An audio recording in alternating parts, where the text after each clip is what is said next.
Big boss season 8 సంబంధించి దాదాపు అయితే హౌస్లో ఫైనలిస్ట్కి వెళ్ళే వారిని వారి యొక్క కంటెస్టెంట్స్ గేమ్ని మనం ఈరోజు డిస్కస్ చేసుకుందాం.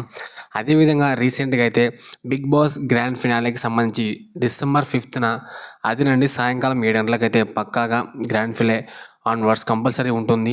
సో ఈ ప్రోగ్రాంలో దాదాపుగా అయితే అసలైన ఫైనలిస్టులు వాళ్ళకి సంబంధించిన ఫినాలేకి సంబంధించిన డిసెంబర్ 5న అయితే కండక్ట్ చేయబోతున్నారు.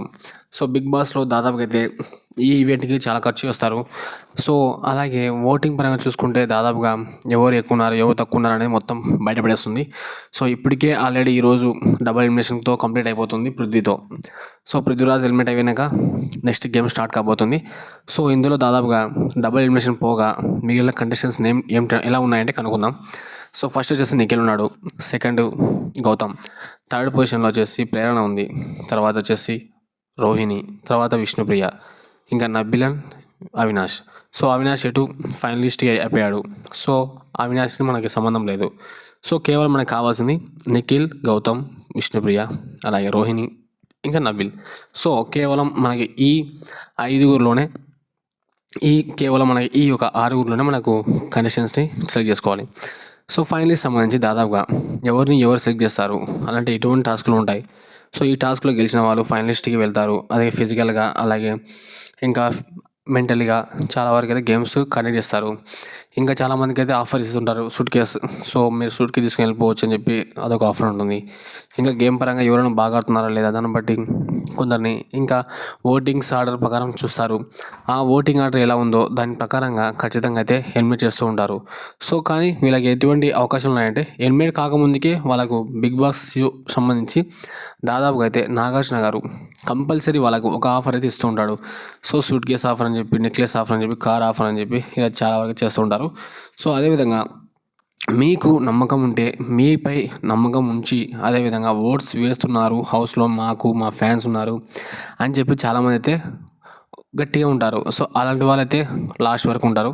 కానీ కొందరికి అప్పుడే అర్థమవుతుంది మన గేమ్ పెద్దగా ఉండదు అని చెప్పి అర్థమైనప్పుడు కంపల్సరీ వాళ్ళు సూట్ కేసు తీసుకొని వెళ్ళిపోతారు బయటికి. సో ప్రజెంట్ హౌస్లో నడిచేది ఏమిటంటే ఒకటండి, నిఖిల్ అండ్ గౌతమ్. సో ఈ ఇద్దరి మధ్యనే ఎక్కువ వార్ నడుస్తుంది. సో ఖచ్చితంగా మిగతా వాళ్ళ సంగతి పక్కన పెట్టేస్తే ఖచ్చితంగా అయితే ఈసారి విన్నర్స్ అనేది మనకి ఇద్దరని చెప్పవచ్చు, నిఖిల్ అండ్ గౌతమ్. సో మన అవినాష్ కథ ఏంటి, ఫస్ట్ ఫైనల్స్ వెళ్ళాడు కదా అనుకోవచ్చు. సో వెళ్ళడం ముఖ్యం కాదండి, అక్కడ వెళ్ళినాక ఫ్యాన్స్ ముఖ్యం. సో అక్కడ ఓటింగ్ ముఖ్యం. సో అక్కడికి వెళ్ళినాక వెళ్ళడం అందరూ వెళ్తారు, కానీ ఓటింగ్ పరంగా చూసుకుంటే ఎవరు టాప్లో ఉన్నారో ఎవరు లోయెస్ట్ ఓట్లు ఉన్నారో దాన్ని బట్టి మనం డిసైడ్ చేస్తారు విన్నర్స్ ఎవరో. సో దాన్ని బట్టి మనకు అర్థమవుతుంది కదా. సో టాప్ 5ని సెలెక్ట్ చేస్తారు. అప్పుడు సో టాప్ 5ని సెలెక్ట్ చేసినాక అందులో అవినాష్ ఉంటాడు. సో టాప్ 5 కాదు కాబట్టి టాప్ 4. సో ఈ మిగిలిన ఆరుగురిలో కంపల్సరీ నలుగురు తీసుకుంటారు. సో ఆ నలుగురిని కంపల్సరీ తీసుకున్న తర్వాత సో ఆ నలుగురు ప్లస్ అవినాష్, సో 5 మంది అవుతారు. 5 మందిలోకి చాలామందికి ఓటింగ్స్ ఎవరికైతే తక్కువ ఉన్నాయో అని చెప్పగానే నాకైతే టాప్ 5కి తెలియలేదు నిఖిల్, గౌతమ్, నబిల్ అండ్ అవినాష్, ప్రేరణ. సో విష్ణుప్రియ, రోహిణికి అయితే ఏంటి అనుకోవచ్చు. సో వీళ్ళిద్దరు అవుట్ అయిపోయినట్టే నాకు తెలిసి. సో వాళ్ళు ఉన్న ఒకటే లేకున్నా ఒకటే.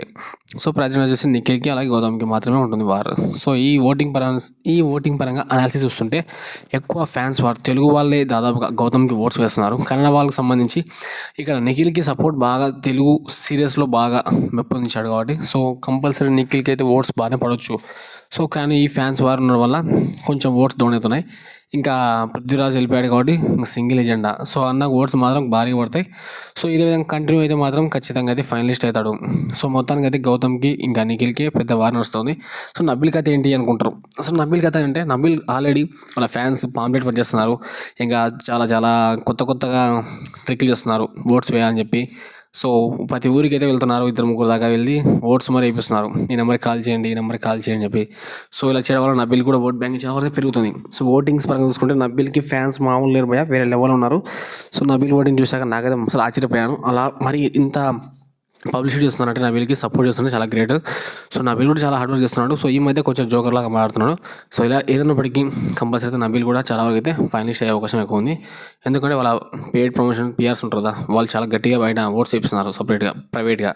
సో అలా ఓట్స్ వేయడం వల్ల చాలా వరకు ప్లస్ పాయింట్ అయి ఉంది.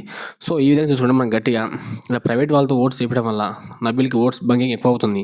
సో ఆ విధంగా చూసుకుంటే మనకు నిఖిల్ అండ్ ఇంకా నబిల్, గౌతమ్, సో కేవలం మీ ముగ్గురు గురించి మనం మాట్లాడాల్సింది. ఈ ముగ్గురులో ఎవరు వినరో ఎవరు ఉండరో ఎవరు వెళ్ళిపోతారో సూటిగా చుట్టుకొని అనేది తెలిసిపోతుంది. సో పక్కాకైతే నాకు అనిపిస్తుంది విన్నర్ అని క్లారిటీ నిఖిలే. సో ఈ సీజన్లో నిఖిల్ విన్ అవుతారని చెప్పి నాకు ఫుల్కి 100% చెప్పేస్తున్నాను. సో అదేవిధంగా మీరు ఎవరు విన్ అవుతారు అనుకుంటారో మీ అభిప్రాయం కింద కామెంట్ బాక్స్లో కామెంట్ చేయండి. అదేవిధంగా నిఖిలే ఎందుకు అవుతున్నాడని చెప్పి మీ రీజన్ కూడా ఒక కామెంట్ చేయండి. ఇంకా నబిల్ అండ్ గౌతమ్ ఎందుకు కారో అది కూడా మీకు ఒక రీజన్ ఉంటే రీజనబుల్గా కామెంట్ బాక్స్లో కామెంట్ చేయండి. సో నాకైతే ఎటువంటి రీజన్స్ లేవు. నిఖిలే వన్ మ్యాన్ షో బాహుబలి అని చెప్పి చేస్తుంది. సో కామెంట్ బాక్స్లో కామెంట్ చేయండి ఎవరు విన్ అవుతారో.